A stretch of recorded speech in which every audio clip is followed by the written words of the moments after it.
This episode is brought to you by Atmosphere Press, a hybrid publisher helping authors publish books their readers will love. As this is the Hybrid Author Podcast, I'm absolutely thrilled to have a hybrid publisher as a sponsor. And Atmosphere Press are a wonderful bunch of people made up of an international team of book professionals bringing books from raw manuscripts all the way through editorial, proofreading, interior design, cover design, publication, global distribution, and publicity.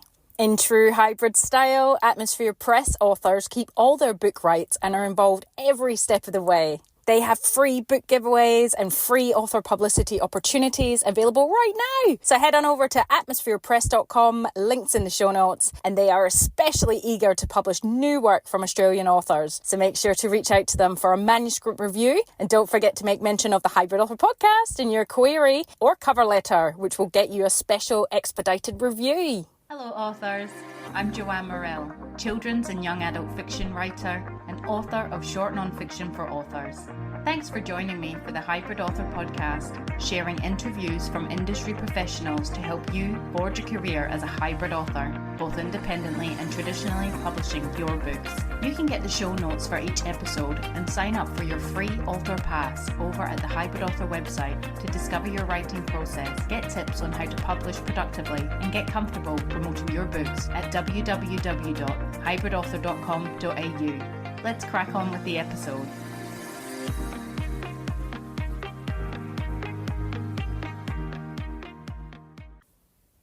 Hello, authors! I hope you're all keeping well in whatever part of the world you reside and listen to the podcast in. Today's interview is with award-winning writer, keynote speaker, creativity specialist, and children's author, Jo McKerrow, on writing graphic novels for kids. And we chat about Jo's first junior fiction graphic novel, Urban Legend Hunters, The Dreaded Mr Snipe, published by Larrikin House. Whether you need to be a visual person to write graphic novels, his advice to authors looking to write in this genre and score a traditional publishing deal, and much more.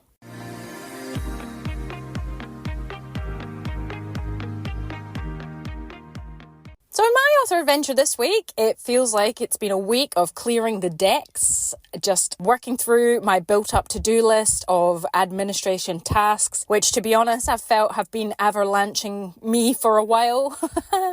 My inbox has been full of some emails, like all these red flags, and I've just got a sort of notes open and a running list of things that need to be done, and just trying to prioritize hierarchy of jobs and what needs to be done. So it feels so good once you clear the decks. And so I've been busy booking in the next batch of guest recordings for the podcast. That's not going to be until mid-March now, because I am busy getting ready for the literary festival that I'm speaking at on the 7th of March, Roadblocks in Writing.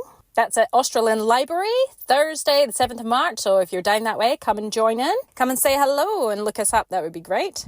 I have also undertook my first written interview for World Class Performer, and that was quite a different experience actually, and one that was really enjoyable. So recently I shared on social media that I had my first podcast appearance, which was with TRBM, that's the Reluctant Book Marketing Podcast with Jodie J. Sperling. So if you haven't seen that, I shared the links on social media. I shared it in the episode last week as well, and also obviously my episode with Jodie went out last week too, because we did like a back-to-back podcast session. And so that was my first podcast interview, which was natural for me, I think. And and this written interview was really good too. So I mean, you get to obviously write your answers, no one's kind of there, and then just send them through. So yeah, I like that style as well. So that was really interesting, and I'll share when that comes out online.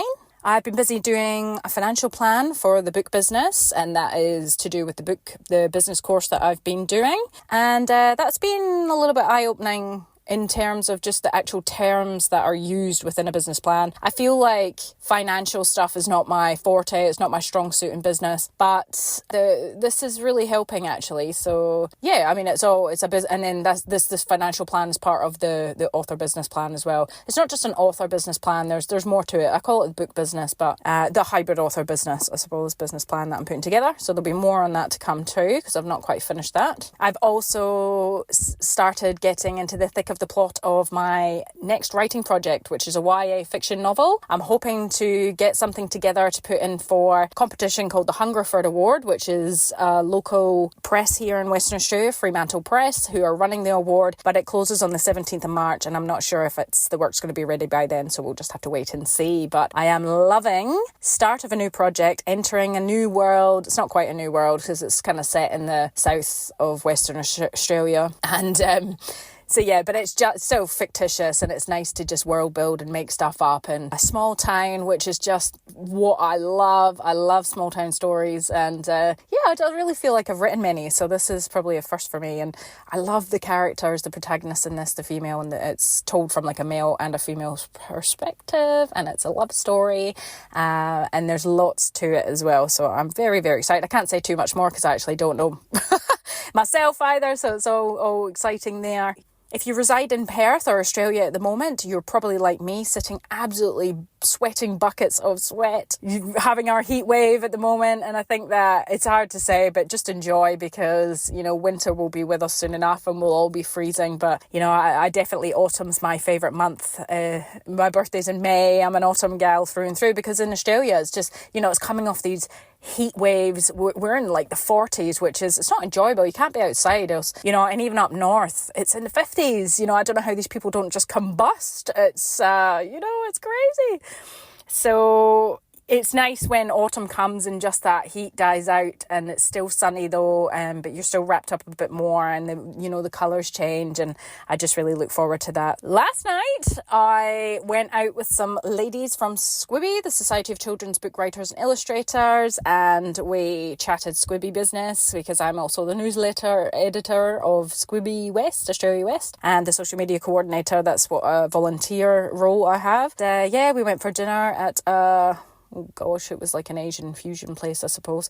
It was called Long Chim, and had some drinks, and we actually went to the Perth Concert Hall, and so it was like a sort of in conversation with Henry Winkler. So for those who don't know him, because I actually thought, I know that name, and I have to look it up, and it was the Fonz, Arthur Fonzarelli, you know, from Happy Days. Sunday, Monday, Happy Days. I don't think that's how it goes, but the theme tune's been going through my mind all day, because I put a post on social media and of our pictures of us being there, and yeah, I put that on as the theme tune, and it was just great. Like, it was absolutely packed out, and he was such a lovely guy, really positive, powerful messages he spreads about putting one foot in front of the other as creatives towards your dream. You know, people who are trying to be perfectionists are just going to be still being perfecting perfection for the rest of their lives, because there's no such thing, and it's really all about putting yourself out there, taking steps towards living your dreams. And he talked about his career, obviously, his family, his children. He answered questions in the audience, and then he gave everyone a picture at the end. Now, the queues were massive, and we were just like, oh, nah. And then as we were walking out, because he's actually a children's author, he has written like 40 odd books for children, with Lynn Oliver, who is the head honcho across at Squibby in America, like Squibby headquarters, the original Squibby. They've collaborated together with children's books, and yeah, so we quickly managed to get a picture with him before anybody else, and sneaked out. But yeah, so you can check out the pictures over on social media. And I feel like I haven't been out to many events lately, and then they all feel like they're coming at once, I suppose, now that I've got the Women's Fiction Project out the way, and there's still some business admin stuff I need to tidy up. Then I will truly feel like everything I wanted to do last year is done. Obviously a little later than planned, but as long as it gets done, that's the main point. So I've got a book launch this weekend. I'm meeting up with a bunch of other Squibby people. There's a few more events this month, again with Squibby. They've got quite a lot happening at the Writers' Festival as well. Lots of Western Australian authors presenting, so no doubt I'll float along to a few of those. And we have a Night with Our Stars coming up in March. It just feels like the calendar of events for 2024, probably within the children's fiction writing genre, has just exploded. So if you're not out there yet, get out there and meet some local authors. If even in your own backyard, if you're listening in from a different country, check out where you're at, what's in your neighbourhood, what events are there, because I tell you what, it just fills you with inspiration. Even going to see the Fonz last night, he was just such a great speaker. Like, I got a lot out of it. I got a really good message, and just spurs you on to just lights you up to keep going forward in the face of your dreams, to do the things you want to do. Just do them, really. And that also is a message that comes through in the upcoming interview with Joel McKerrow. He talks about, those that do and those that don't, and that's the difference. And it's a great interview from Joel coming up now.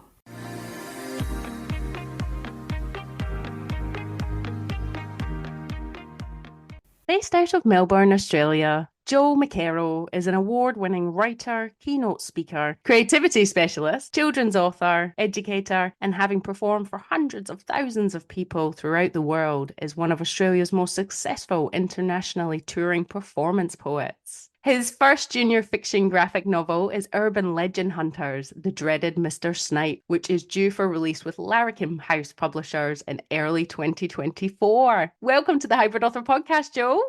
Thank you. It's fabulous to be here getting to chat to you today. Oh, we're thrilled to have you. Thanks for coming on. So we'll just get right in. If you can tell us how you got into writing and publishing. Sure. No worries. So as you heard from my bio there, I'm kind of only really beginning to write over the last year or two or three, beginning to write, kind of getting into the fiction side of things. But I've been a full-time poet for the last, 15 years now. Poetry has been my life. So writing, I'm a performance poet, so I do a lot of touring around the world, getting to perform at festivals and conferences and just touring, doing shows all over the place. So my life has kind of been a touring poet, and I've got lots of books and albums and that kind of thing. And then COVID hit and all of the touring stopped, and I'd started getting into writing kind of fiction, more fiction style and kids fiction style just before COVID. And then when COVID hit, I obviously couldn't do anything else except homeschool my kids and write. So I really started writing a lot of fiction over the time of COVID, and then that has now led into this series coming out in 2024. And so my life has been poetry and writing for a long time, and now it's begun to move into the fiction side of things. Oh, amazing. And it kind of blows my mind, or maybe I'm small-minded or living under a rock, that you've had such a career as like a poet, because I think like the stereotypes with poet is either it's a dying art or you can't make any money or not make a career out of it. So it's amazing to hear that you've had such a fruitful career as well, taking you all over the world with the poetry. Yeah, it's been a hard slog, of course, as well. I mean, similar, I suppose, in some ways, probably to the whole idea of the hybrid author, of bringing in different, not just sticking to one particular genre in writing, but also not just sticking to one particular writing form. So, and in terms of my career, I think it's really taken off because it's included lots and lots of different things. So I go into schools and perform, and I do festivals and conferences, and as I said, I write books and I do albums. And so I have kind of a whole plethora of different things that have all come together over the years to I think allow it to be my full-time thing. But there's not too many of us full-time poets, especially in Australia. There's a few, but not too many. Oh, well, that's amazing. So getting into the graphic novels, like you said, obviously COVID took away the traveling with the poetry, and it's still the gift that keeps on giving. As we just spoke, I've just gotten over COVID, so it's still very much around, but we're living with it and getting on with life. So with the graphic novels, why graphic novels? Is that something your kids enjoyed and then you enjoyed reading together, or was this just so your book that you've got coming out and the idea for the series, did that just, you got that from reading with your kids and things? Yeah, my kid has been a big part of it and still is. So we've, I think probably it was just before COVID as well that I really started getting into graphic novels with my son. So what is he now? He's 9 now. So it was kind of right at that age of moving from picture books into kind of junior fiction, graphic and illustrated junior fiction kind of things. It was about that time. So starting to read that and really loving the format. And obviously as a poet, I'm a very visual kind of person, playing metaphor and similes and imagery, and that's been my life. And then seeing these junior fiction stories played out with illustration, and then more the straight graphic novel style, getting into books like Lightfall. There's a beautiful graphic novel series called Lightfall by Tim Probert, and the Amulet series, and Jason Pammont, who's an Australian author. He's got a few different graphic novels. So yeah, basically was getting into them through reading to my kids and just loving the style. And I'd never really been in my teenage years. I'd never really gotten into the comic book side of things. I'd read a few scattered ones over the years, but then have since, especially over the last 5 years, I've just become obsessed with graphic novels and reading them and comic books and going back through all the old DC comics and Marvel comics and just loving it. So definitely started with my kids and then became my kind of focus as well with a lot of my writing. So with Urban Legend Hunters, this series that I'm bringing out, but then also writing in a bunch of other series at the moment that takes up that similar genre of graphic novel. Yeah, it's a massive market, graphic novels, isn't it? I can only say I've read a couple, but when I venture into the library and I look at like the YA section and stuff, I guess manga, is that classified as a graphic novel? Yeah. Manga is Yeah. a huge component of it. Yeah. Yeah, And well, a lot of, sorry, you go. I was just going to say, yeah, a lot of like so many of the librarians and a lot of the publishers and agents and stuff that I talk to as well, for junior fiction and middle grade, graphic novels is kind of where it's at the moment. There's a lot of interest in them and a lot of reading of them from what's really nice is that it's from kind of your 10, 11, 12-year-old boys. Like they've found a genre that they actually really love.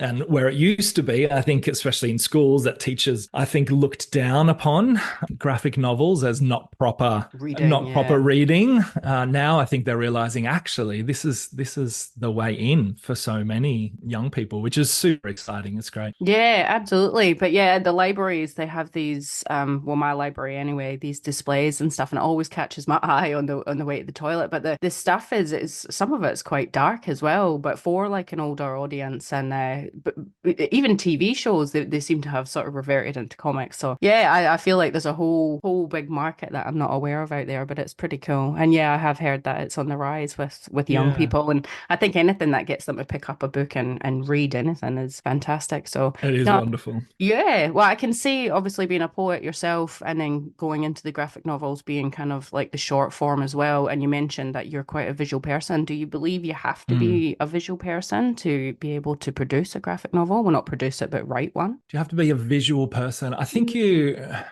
have to be able to see it. Like it is a very different style to. Yeah. So with poetry in many ways is almost the complete opposite. Poetry is a very insular, reflective. It's all about reflective writing, but with graphic novel writing, similar to screenwriting as well. You've got dialogue and you've got action and you've got the scene and the illustration that comes with it, and that has to communicate what's happening at the deeper level. And so I think you've got to be able to kind of see that, not just to see kind of a lot of writing that we do is that more reflective or universal or abstract conceptual, but to see the story play out in your mind. And so I think that probably we all have that ability, especially because we've been all of us brought up on TV shows and movies, etc. We all have that ability, I think, to see things visually play out in scenes, but it's definitely a different way of thinking and writing, hugely so than poetry, but also probably than fiction as well. I think it's much more akin to screenwriting, for TV shows and movies and that kind of stuff. Oh, that's great. Yeah, I haven't heard it put that way, but that's really interesting. And I have had experience with writing TV scripts and films and stuff like that. So to tackle it in that way is really, that makes sense. Yeah. Even in the way that I write it. So what I give to my publisher, to Larrikin House, is I'm not the illustrator. The illustrator is Wayne Bryant, stunning illustrator of the novels. But so what I give to them is kind of essentially what my book looks like. It's quite an interesting, I suppose, interweaving of two different styles as well. So it's graphic novel style, but it also has kind of narration. So it's narration that's highly illustrated that then moves into more graphic novel style panels for dialogue and action, kind of that paneling that you might think of with comic books and graphic novels. So it's this interweaving between narration and graphic novel, in narration and graphic novel coming back and forth. So it's quite a unique style in that sense as well. And the way that I kind of write it up is the narration as normal narration would be, but more as kind of in a poetic kind of set out way. So different line breaks and things like that. And then the dialogue points are just like you would with a screenplay, writing dialogue for each character. and then with illustration notes kind of written next to them for obviously the illustrator adds in whatever they feel as they're going as well. But for the key, I kind of put in what the illustrations that I really want to see in there as well. So it's a different, definitely a unique style of writing it up as well, what I give to my publishers. Yeah, that's amazing. And did they request it like that, or had you just done some research? That's how you're going to lay it out and give it to them, or? It kind of naturally formed like that. So I'd pitched it originally to them as I kind of had the idea and wasn't sure yet whether it would be a picture book or an kind of junior fiction illustrated or graphic novel. And so it was just in the kind of working out of the book that we worked it out as kind of a whole series, and that we worked it out in that kind of unique style and how we'd write it together. So in some ways that came simply through, I think, the natural process of writing it with the editors there at Larrikin House. Yeah, that's really cool. Well, please tell us about the books and the series Oh, if you're allowed sure. to. Yeah, absolutely. Yeah. So Urban Legend Hunters. So the first one is called The Dreaded Mr Snipe. And it's about some kids who are at their school campsite and telling the ghost story of the dreaded Mr Snipe, who no one knows exactly who he is. They just know he's the old wrinkly man who lives next to the school campsite, who takes the footballs and the soccer balls that are kicked over the fence. He comes out with a samurai sword and he cuts them in half with a maniacal smile and laugh in his eyes. And so it's kind of all based around this storytelling moment, which as a storyteller, as a poet, we kind of love to shape it around that. So Jeremy Jubaya invites some kids to, what did we call it? The Urban Legend Hunters Nighttime Terror Extravaganza, storytelling by the fire, and tells them this story of the dreaded Mr. Snipe. And then the next day, of course, the Samantha Small, who's our kind of main protagonist, kicks the ball over the fence and has to go and find it. And while she's there, drops a ring, a precious ring of hers on the ground. And so then they have to go back at night to try to get the ring. And then Mr. Snipe arrives and all hell breaks loose, essentially. Wow, I love it. That's awesome. Have you shared it with your kids? I have, yes, I've read it. They're some of my greatest critics and supporters. I always read my stuff with my kids, actually, because I think I'm very passionate about books should be written. I mean, we kind of say they are, but books should be written for the kids, for a kid to pick up. And this is what Larrikin House is all about as well, which is one of the reasons why I love them, is that we should be writing books that kids will pick up and they will love, they will laugh their heads off and be entertained by and really enjoy. Often I think we can write kind of books that we say are for kids, but they're a bit more for us, which is totally fine. That's a genre in and of itself, I suppose. I think these books. So I've loved reading them to my kids. They have laughed a lot at just the right moments and given me weird looks of, I don't even know what that means, Dad, when I've said stuff. And I'm like, oh, that's something I better change then. But they love Urban Legend Hunters. My daughter, even just the other day, she's like, Dad, next year for book week, I'm going to dress up as Samantha the Small. Oh, that's super amazing. cute. Yeah. That's like a goal of mine, I think, to put a book out and see someone wearing a character book week. Yeah, that's right. A bucket list for sure. That's really cool. That is great. Yeah, And so that's nice. yeah, I agree as well. I think obviously, like as an older adult and writing in the children's fiction genres and stuff like that, you can have these ideas and you're sort of tapping into, I guess, when you were a kid, and some stuff, obviously, feelings and things can spill over to still be the same today, but there's a lot that's changed and a lot that's different. And yeah. Definitely getting from the kids' perspectives, good. So, well, you've already shared so much, Joel, but do you have any sort of pieces of information you wanted to share with other writers or like aspiring authors who want to write in the graphic novel genre? Oh, sure. Yeah. What I would say is, I think if you have an idea, sit down and write the thing. As in, someone once said to me that a very simple statement, but it's really true, especially with writing, is the difference between those who do something and those who don't do something is that those who do something do something.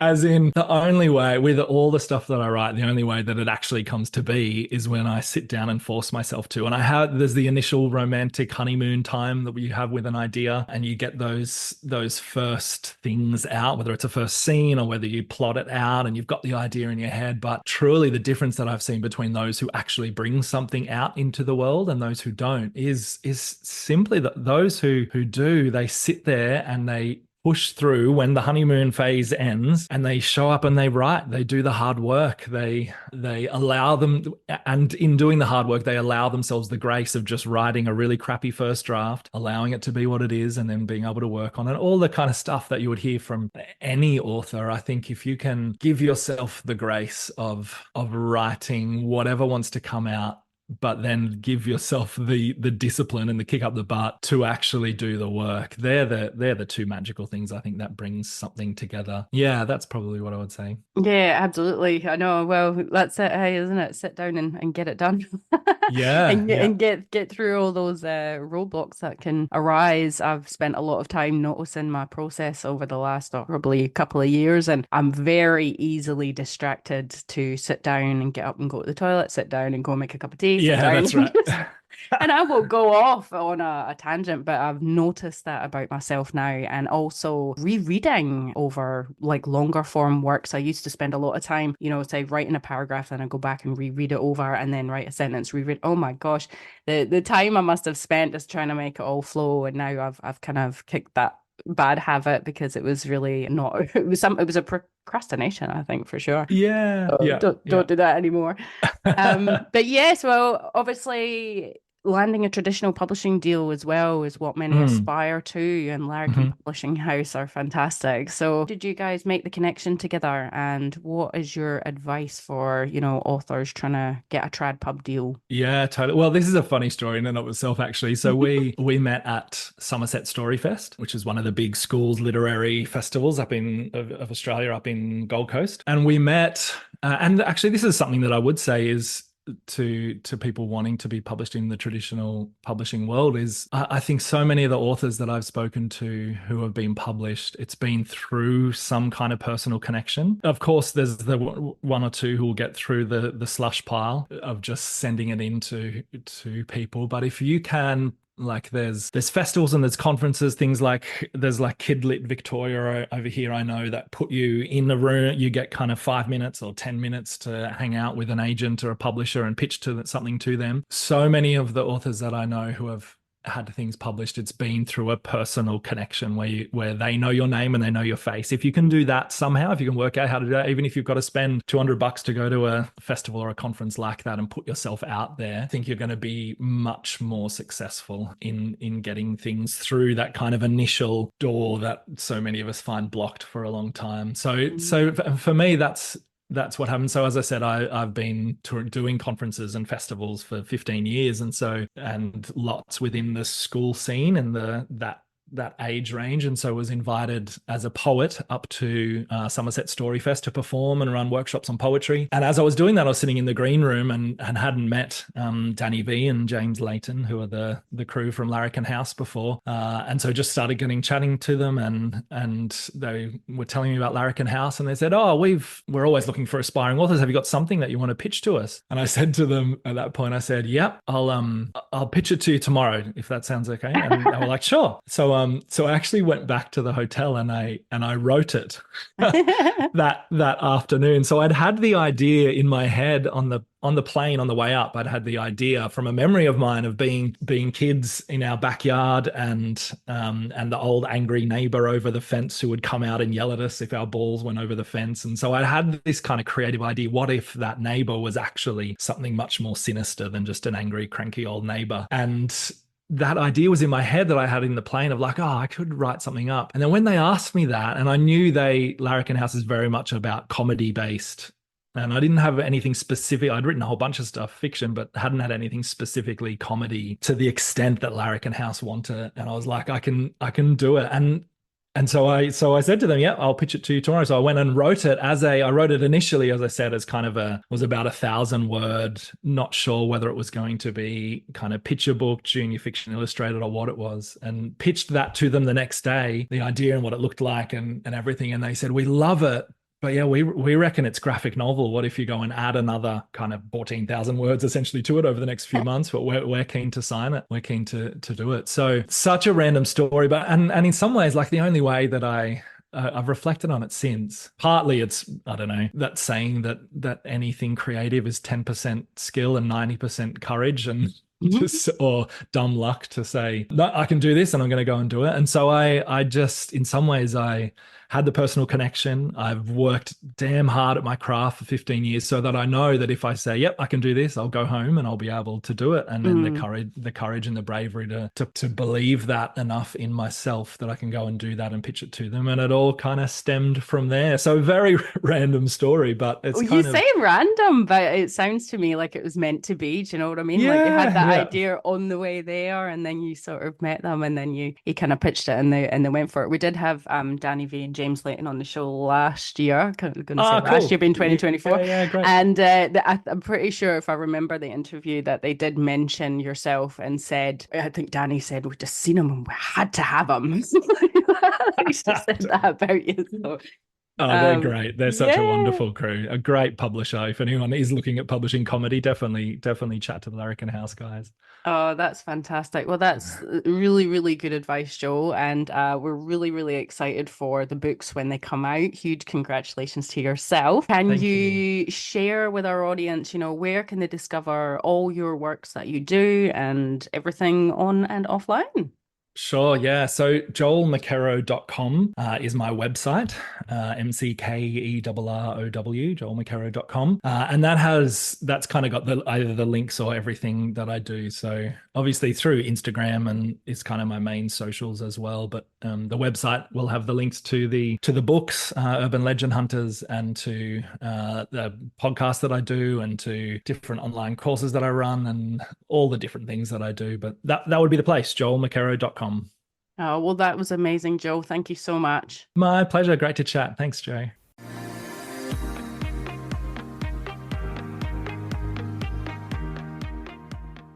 So there you have it, folks. The lovely larrikin Joe McKerrow, and some great graphic novel tips he shares. Look out for his Urban Legend Hunters book series releasing with Larrikin House Publishing House in the next month or two, I believe. And they just look fantastic. Next time on the Hybrid Author Podcast, we have Chris Trammell, creator, head coach and CEO of The Author Launchpad, a program where he helps authors, speakers and experts make an impact. I wish you well in your author venture this next week. That's it from me. It's bye for now. That's the end for now, authors. I hope you're further forward in your author adventure after listening, and I hope you'll listen next time. Remember to head on over to the Hybrid Author website at www.hybridauthor.com.au to get your free author pass. It's bye for now.